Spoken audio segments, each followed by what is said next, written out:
Narowal international human rights movement کے زیر اہتمام قذافی اسٹیڈیم لاہور میں ایک پروقار تقریب منعقد ہوئی۔ رانا بشارت علی خان کی قیادت میں مختلف سماجی انسانی حقوق اور ذرائع ابلاغ سے وابستہ شخصیات نے شرکت کی۔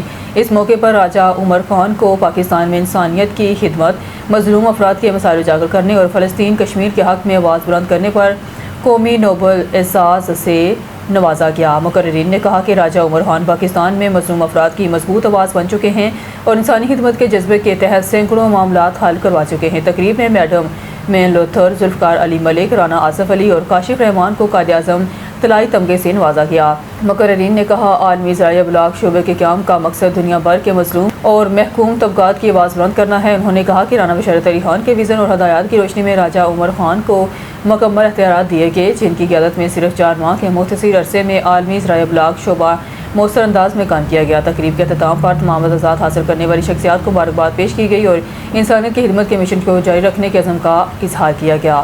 نمائندہ محمد اقبال، میو 11 نیوز، نارووال۔